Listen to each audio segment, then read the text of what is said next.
Hey guys, quick update on the Voltron commission. I wanted to show you guys like some of the reasons why I had to buy it again for the client because he had already purchased it, but I had messed up quite a few parts. I'm kind of spoiled by Bandai kits where the seams are really easy to deal with. There's no risk of accidentally painting pegs, and when you do, there's no risk of them being hard to fit. Now, this is the original one, right? I was trying to fill those seams in the middle. This is after sanding. Now, the way I went about it, I painted it all separately. I filled the seams on this piece, which, as you can see, they broke when I tried to take them apart again. And then I painted it, right? And then I glued this together, did the seams on that, and then painted it. And every mistake, I had to repaint it. And after a while, the paint is too thick and it becomes an issue. As you can see, I was trying to sand it, but that's not going to save it. Plus, this red piece is in the way. So, with this new one, here's what I came up with. Here's that same piece, right? Seams are gone. Seams are gone. This is what I do with some of my Gundam kits, inner frames, and I don't know why I didn't think of it. So, I did the seams on the inside, right? I put the bigger piece on top, did the seams on that. Now, I'll be masking this off and spraying it all as one because when I do inner frames on Gundam kits, like the arm, for example, I'll build the whole inner frame of the arm, spray paint it, bend the joint, touch up the little spots on the joint, and go from there. But I've never had to fill seams within seams, so it was a little tricky. But another thing I did to help with this situation is I cut the pegs off this red piece, okay? So now I do the green, do it in one coat, not one coat, but all at once. And then this guy will just pop on here. I'll glue that in place. So that's an example of where things were messing up because there was just no way to redo those seams and to fix all of the layers and layers of paint. So I figured, you know what, this way would actually work better. Then on some of the other parts, like the yellow lion, the joint for the foot broke off. And yeah, no bueno. So looking close, you can see that seam is all but gone, right? Same with the inside. Most of it you can see. You can see a couple of dots from where the nubs were, but it's sanded down. Those seams gone. Same with underneath. See, you can see a slight hint of it here. Might have to sand a little bit more, but once it's painted, that won't be there. All right, and here's the head. I've already masked off and painted the stripe on the nose, and I hand painted the nose itself. I will be doing the eyes as well. I'll be painting those. Probably just some grays to whites to yellows. But yeah, and that's where we're at. I'm going to paint. Excuse me. I'm going to paint, not this one, duh. I'm going to paint up the rest of this lion and get it put back together. And then afterwards, we'll come back and you'll see that I'm going to splice the videos together and we're going to do it that way. All right, see you in a bit. And we're back with the completed green lion. Now for this kit, all the reds are going to be done with TS86 Pure Red. Greens are going to be TS43 Racing Green. All of the white parts will be TS76 Mica Silver.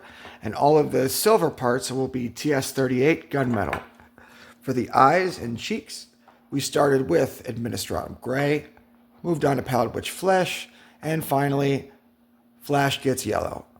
Now, it came out really good. As you can see, I wish you could see a little better, but seam lines are hidden.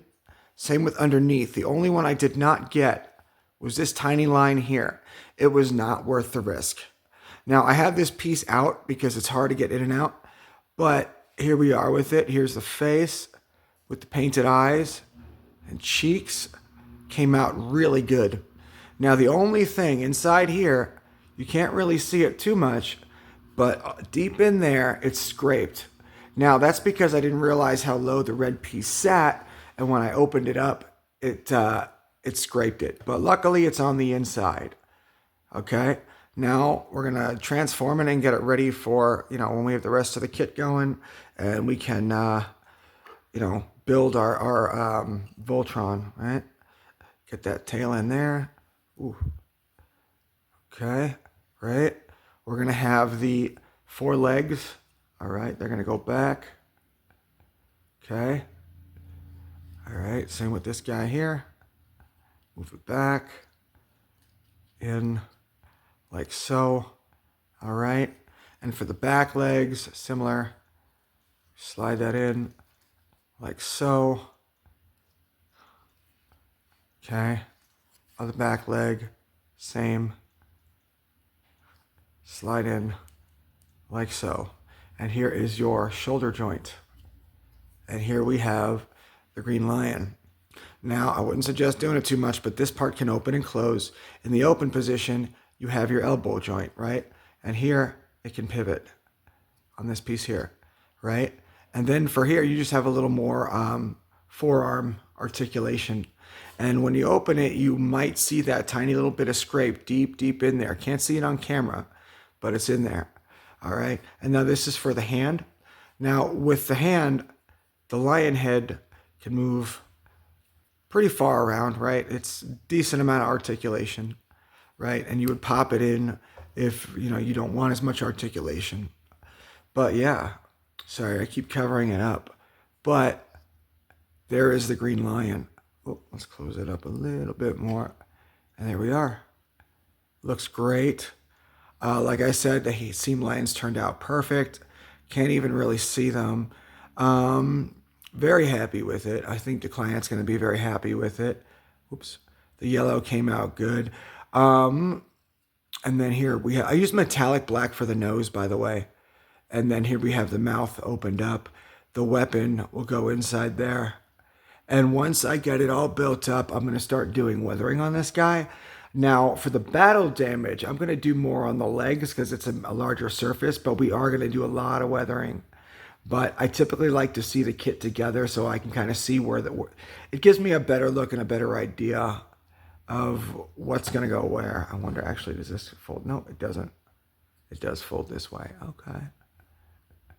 All right. Yep. It's looking good. And here's that elbow bend too. When it's open like that, it does a pretty good bend. And again, it pivots here. So that'll be our left arm. So yeah. And there we are. I feel like I'm moving too fast. I want to show you a better look here. Now, I didn't do anything with these grooves in the nose there. Those are just, casted by, light and shadow, which is nice. The snout wasn't as bad as I thought it would be, but yeah, it came out really good. Of course, eyes and these gears here are on the cheeks there are hand painted. But yeah, it looks really good. And I'm probably going to hit it with, I'd say, a semi-gloss coat when it's done. And then after that, I'll do, no, you know what? I'm going to do another gloss coat and do the weathering, and then I'll do the whole thing in semi-gloss. That way, that gloss coat protects the paint while I'm doing weathering. But yeah, there he is. Not too shabby. So, yeah. Finally have an update. Sorry it took so long. Like I said, there was that issue where the part broke and the other Green Lion parts were not up to par and not fixable. So it did take me a little longer to get this started because I bought it a second time. Not I bought it. The client bought it the first time, but I had to buy it again. And they are a little pricey. So I had to wait till I can buy it again because clients shouldn't have to pay a second time for my mistakes, But yeah, we're coming along, and I think he's going to be, that's not a seam line. That's just where, the tail was. But yeah, I think he's going to be really happy with it. I really do. It's coming along good. And now that I kind of figured out those issues, it helps. Because the issue I had with this is the same as any other brand kit I've done that's a snap together kit, except for Kotobukiya and Tamiya. So like the non-transforming Transformers models, those ones I had the same issue with, where pegs didn't fit just right. They snapped, things like that. So it just takes a lot of extra care. But yeah, next up, I want to try to do either the blue or yellow line, because typically I like to start at the feet. But I have to redo those because I wasn't happy with how the blue lion turned out. And the yellow lion, some of the parts snapped when I was putting it together. So, yeah. But yeah, it's looking good, man. So, I'll have more update videos as well, of course, and I will see you guys soon.